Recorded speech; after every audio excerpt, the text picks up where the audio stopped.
আর নবীজি নাক দিয়ে বললেন, সাহাবীরে তুমি তোমার বাবার চাইতে আমি নবীকে বেশি ভালোবাসো, এই নাও আমি তরবারি তোমাকে দিয়ে দিলাম, এই তরবারিটা দিয়া তোমার বাবার কল্লাটা কেটে নিয়ে আমার হাতে দাও। আল্লাহর হাবিব নবী মুহাম্মদ যখন এই কথা বললেন, সাহাবী মোটো কাল ক্ষেপণ করলেন না, তরবারি খানা লইয়া একটা দৌড় মারলেন বাবা বরাবর। বাবার কল্লা কেটে আনবেন, বাবার কল্লা কেটে নিয়ে নবীর হাতে দিয়ে দিবেন। বাবাও দেখেন কেমন আশিক রাসূল, বাবা জায়গা ত্যাগ করেন নাই। বাবা যেখানে দাঁড়িয়ে আছেন ওই জায়গাটার মাটি বৃদ্ধাঙ্গুলির আমার বন্ধুগণ নখ দিয়া চাড়া দিয়া উপরের দিকে বালিগুলো খুটলায় খুটলায় তোলে, আর চোখের পানি জন্নার মতন ছেড়ে দিয়ে কান্দে, আর ডেকে ডেকে মানে দামি তোমার সাক্ষী রেখে আমার মালিকের শুকরিয়া আদায় করি। আমার মহান মালিক, আমার মহান মাবুদ আমার মতন এমন একজন গরিবের ঘরে এরকম আশিক রাসূল পাঠায় দিছি, এরকম আশিক রাসূলের জন্ম হয়েছে। বাজারে বলতে বলতে সন্তান নবীর সাহাবী বলতে বলতে সন্তান বাবার কাছে চলে গেল। বাবার কাছাকাছি যাইয়া তরবারি দিয়া যখন বাবার কল্লা বরাবর খুব মারবে, বাবার কল্লাটা কাটবে, আল্লাহর হাবিব ডাক দিয়ে বলতেছেন, লাগবে না লাগবে না, থেমে যাও থেমে যাও, আমার মাবুদ বলে দিয়েছে তোমার প্রেম কবুল হয়ে গেছে, তোমার বাবার কল্লা কাটা লাগবে না। আওয়াজ দিয়ে বলেন না সুবহানাল্লাহ। আরে সাম্বারি পূর্ব পাড়ার এলাকার যুবক ভাইরা, আগা মুরব্বী বাবারও পর্দার অন্তরে মা বোনেরা, এবার এই সাহাবী যখন বাবার কল্লার কাটলেন না, নবীজি কাটতে বলছেন, দৌড় মারছেন কাটার জন্য, নবীজি না করছেন, নিষেধ করছেন, থেমে গেলেন, কাটলেন না। এবার আল্লাহর হাবিব ডেকে ডেকে বলতেছেন, তুমি আমার বুকে আসো, আমার বুকের সাথে তুমি বুকটা লাগাও। এবার সাহাবীর পিতা সন্তানটাকে ধাক্কা দিয়া ঠেলা দিয়া আদ্রভাবে ভালোবাসা প্রয়োগ করে ডাক দিয়ে বলে, তোর কপাল লাগছে রে, নবীজি তোরে বুকে নিবে।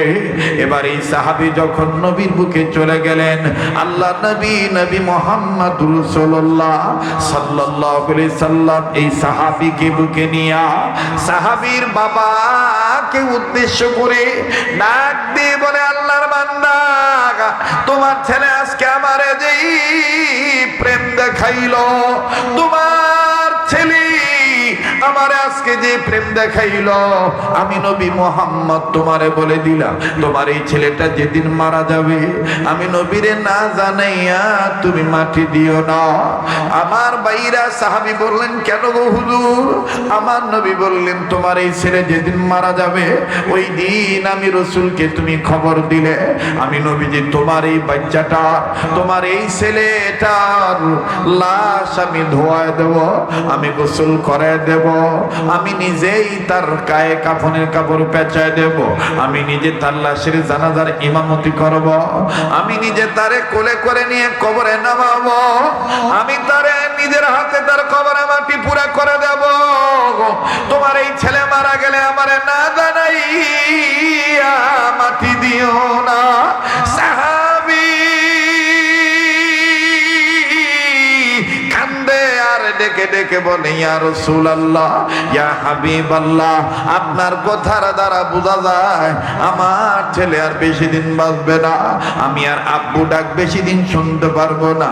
তবে নবীজি ঠিক আছে, ওয়াদা দিলাম, আমার ছেলে যেদিন মারা যাবে ওই দিন আপনারে খবর দেব, আপনারে খবর না দিয়ে মাটি দেব না।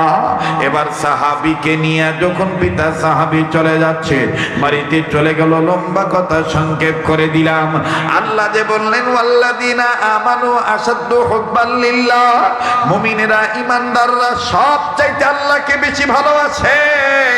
আর আল্লাহ পাক আরেক জায়গায় বলেন ওয়াল্লাহু ইউহিব্বুল মুমিনিন, আল্লাহ তাআলাও মুমিনদেরকে ভালোবাসেন।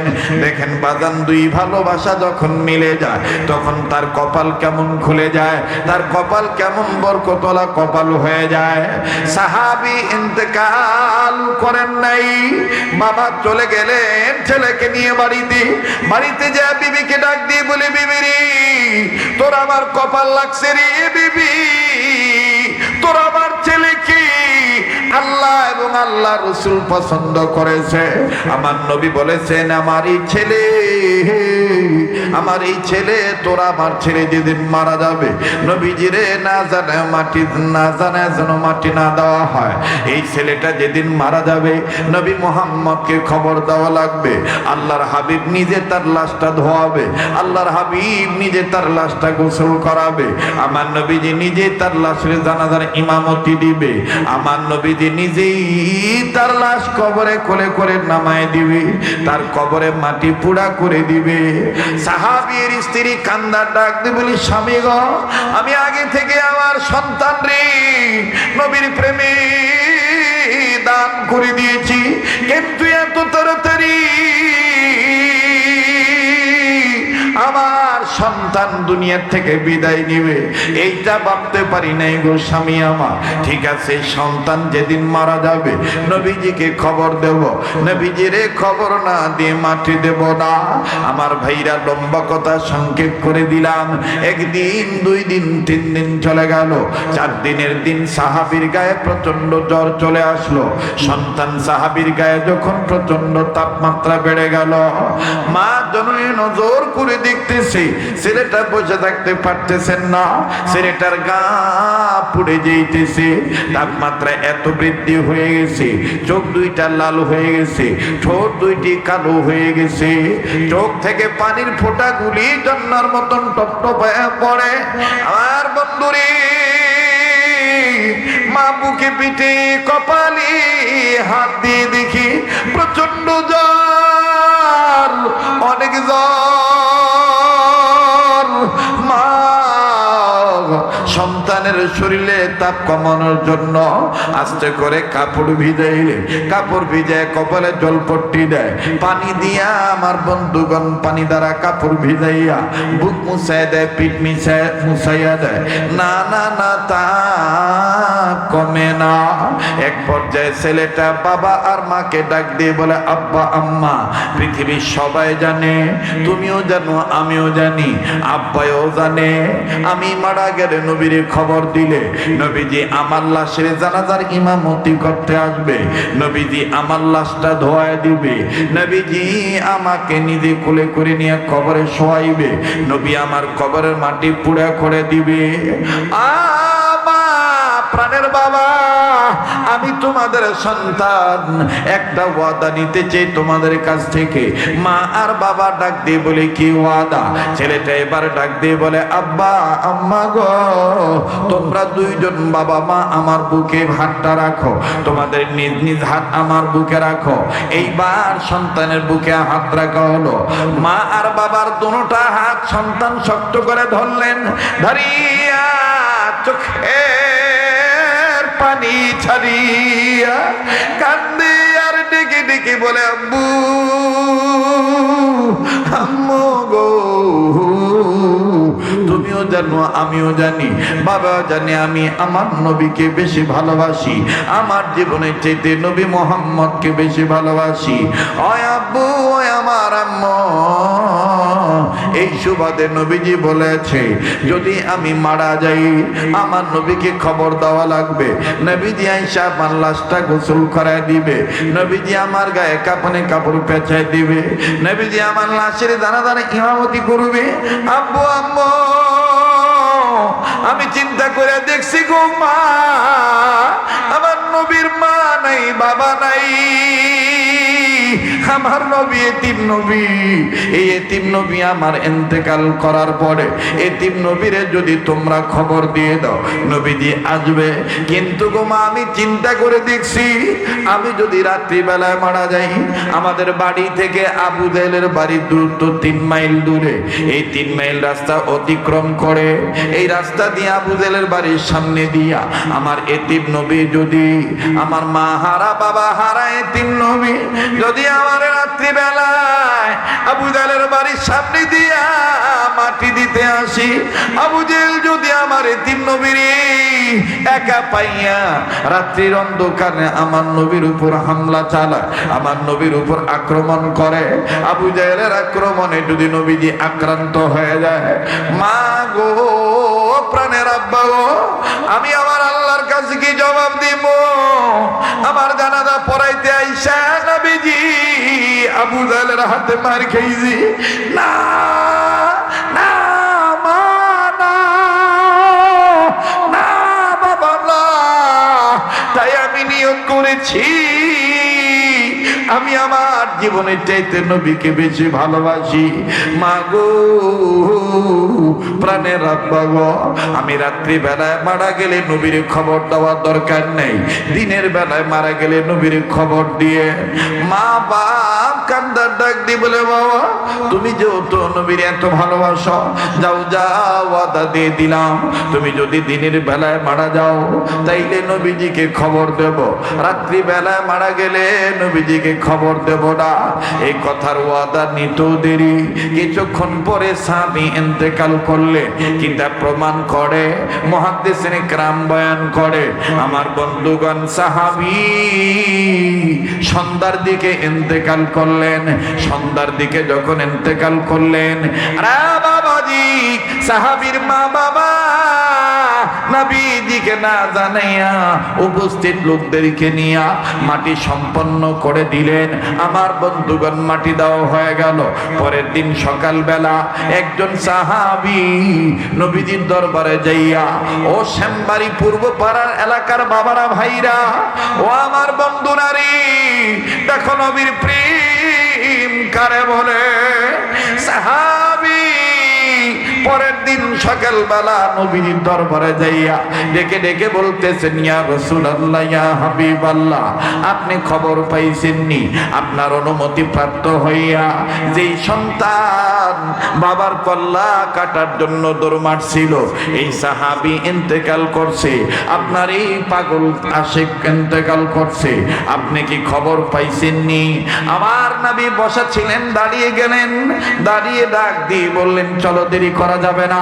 আমি নবী না বলেছিলাম আমি তার লাশটা ধোয়া দেব, আমি তার লাশটা গোসল করে দেব, আমি তার লাশের জানাজার ইমামতি করব, আমি নিজে তার গায়ে কাপড়ের কাপড় পেঁচায় দেব, আমি নবী নিজে তাকে কবরে শোয়ে দেব, আমি নবী নিজে তার কবরে মাটি পুরা করে দেব। চলো যাই, চলো যাই, দেরি করার দরকার নেই। সাহাবী সমস্ত সাহাবীরা কান্দি আর ডেকে ডেকে বলেন, ইয়া রাসূলুল্লাহ, ইয়া হাবিবাল্লাহ, আর যাওয়া লাগবে না। নবীজি গো, আপনি জানেন না, আপনার না জানাইয়া তার মা বাপ তাকে দাফন কাফন সম্পন্ন করে দিয়েছে। আল্লাহর হাবিব বললেন, তাই নাকি?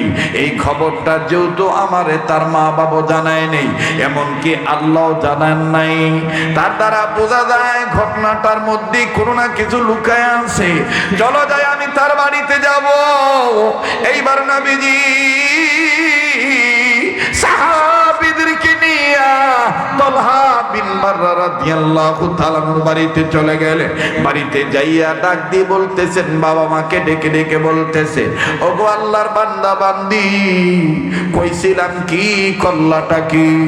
আমার ভাইরা সাহাবীর মা বাপ দুজনে করজোর মিনতি সহকারে বলে, হযরত জি মেরে গুস্তাজি মাফ কিজিয়ে, হযরত আমাদেরকে মাফ করে দিবেন, আমাদের জানা ছিল না, আমাদের বুঝে ধরে নেই, আমাদের ছেলে এরকম আপনারে মহব্বত করে, এরকম আপনারে ভালোবাসে। আমার বাইরে শ্যামবাড়ি পূর্বপাড়া এলাকার বাবারা ভাইরা, তোমরাও কোন মা বাবার সন্তান ঈদের আমেজে ঈদের ইমেজে সমাজ নষ্ট করো নাই, ইমান আমল নষ্ট করো নাই। কত জায়গায় ডিজে পার্টি গান বাদ্যযন্ত্র ব্যবস্থা করা হয়েছে, কিন্তু তোমরা ঈদের আনন্দ উদযাপন করার জন্য মা বাবার স্মরণে এলাকার মরহুমাদের কবরবাসীদের রুহের মাগফিরাত কামনা এইভাবে তোমরা মাহফিলের ব্যবস্থা করেছো। আমার দিল বলে আজকের মাহফিল আল্লাহ কবুল করবেন ইনশাআল্লাহ। হাক্কানি ওলামায়ে কেরামরা আসতেছেন, এই আলেমরা যখন তোমাদের নিয়ে হাত তুলবে, আল্লাহ তাআলা আজকের হাত, আজকের দোয়া ফিরিয়ে দিবে না। মায়া লাগায় একটা ডাক দেন না, বলেন না আল্লাহ, দেন না ডাক দেন না, বলেন না আল্লাহ, আবার বলেন না আল্লাহ। আল্লাহর হাবিব ডাক দিয়ে বলতেছেন, ইয়া রাসূল, আল্লাহর হাবিব বলতেছেন, ও আমার সাহাবীর মা বাবা, তোমরা কেন আমাকে জানাইলা না? মহিলার স্বামী দুইজন কান্দার, বলে নবী গো, আমাদের ছেলে ইন্তেকালের আগ মুহূর্ত আপনার প্রেম জাহির করেছে, ইজহার করেছে, প্রকাশ করেছে। আমাদের ছেলে মরণের আগ মুহূর্ত পর্যন্ত আপনার প্রেম নিয়ে অন্তরে রেখেছে। বলে কেমন করে? বলে জানা ছিল না এইরকম আমাদের ছেলে আপনাকে ভালোবাসে। আমাদের ছেলের গায়ে প্রচন্ড জ্বর আইছিল গো নবীজি। ওই সময় আমাদের ছেলে মৃত্যুর সময় আমাদের দুইজনকে ডাক দিয়ে বলতেছেন, আব্বা আম্মা, আপনার প্রেম অন্তরে, তার অন্তর ঠিক রাখছি, তাকে দাও ওয়াদা আমরা ঠিক রাখছি গো নবীজি।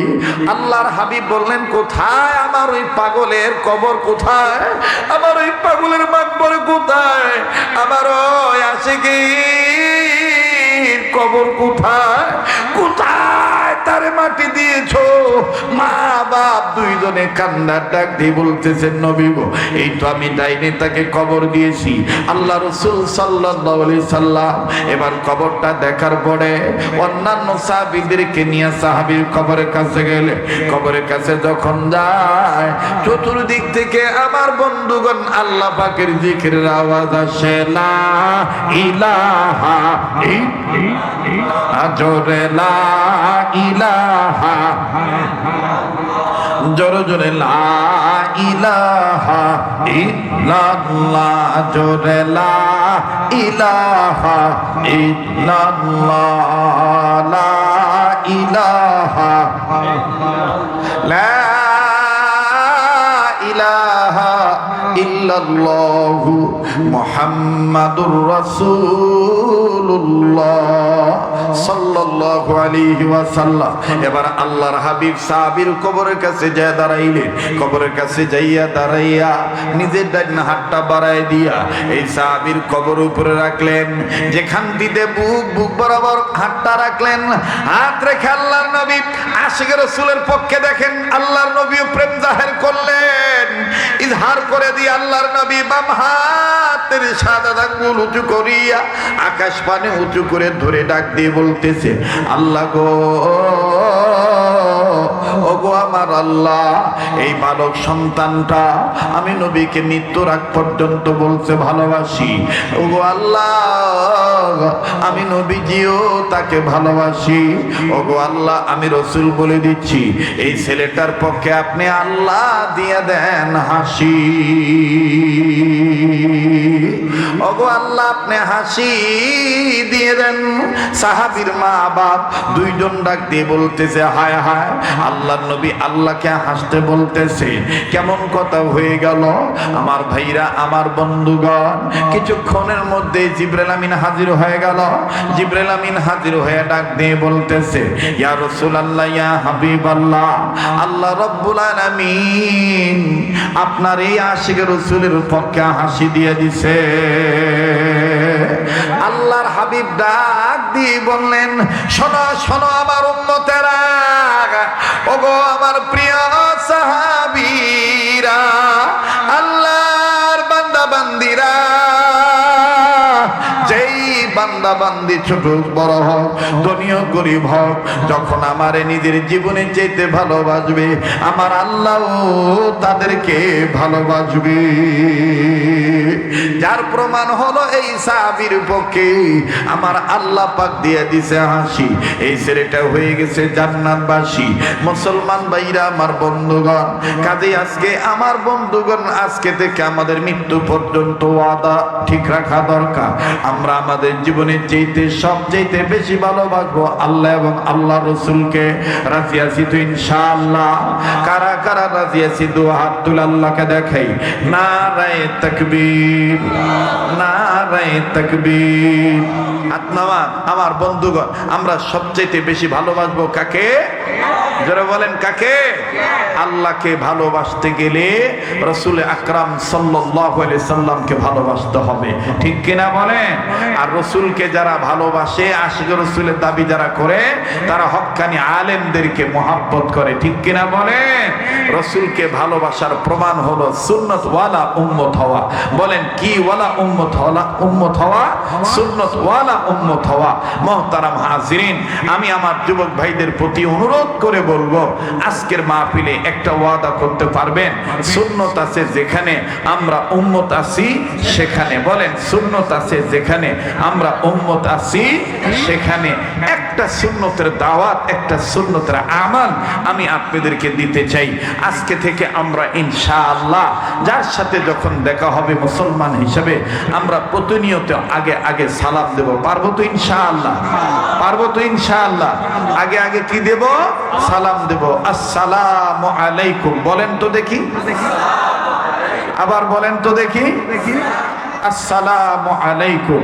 আগে আগে সালাম দিবে যারা, জান্নাতের ঘরের মালিক হবে তারা। সুবহানাল্লাহ বলেন। আমরা সালাম নিজে দেব এবং সালামের পরিবেশ সমাজে কায়েম করবে ইনশাআল্লাহ। হ্যাঁ, নিয়ে আসেন ইনশাআল্লাহ। কষ্ট দিলাম আপনাদের? বেজার হইলেন? হ্যাঁ, হালকার উপর মাশাআল্লাহ উম্মতের হক্কানি ওলামায়ে কেরামগণ আপনাদের সম্মুখ পানে ধারাবাহিকভাবে আসতেছিলেন, বয়ান করলেন। এর ফাঁকে আমিও আপনাদের সামনে এসে বয়ান করে গেলাম। আমার কোনো কথায়, কোনো আচরণে যদি কষ্ট পেয়ে থাকেন, আল্লাহর রাস্তায় আমাকে মাফ করে দিবেন। বেঁচে থাকলে আবারও দেখা হবে ইনশাআল্লাহ। তাহলে সুন্নত আছে যেখানে আমরা আছি সেখানে আমরা সবচাইতে ইমানের সহিত কাকে বেশি ভালোবাসবো? আল্লাহ। যারা বলেন কাকে? আল্লাহকে ভালোবাসবো। ইমানদাররা সবচাইতে কাকে বেশি ভালোবাসে? আল্লাহকে ভালোবাসে। এই কথাটা কে বলেছে? আল্লাহ পাক বলেছেন। আমার আপনার রব আমাকে আপনাকে সর্বদাই সর্বাবস্থায় আল্লাহকে ভালোবাসার তৌফিক দান করেন। আল্লাহ আমাদেরকে শিরক মুক্ত, বিদআত মুক্ত থাকার তৌফিক দান করেন।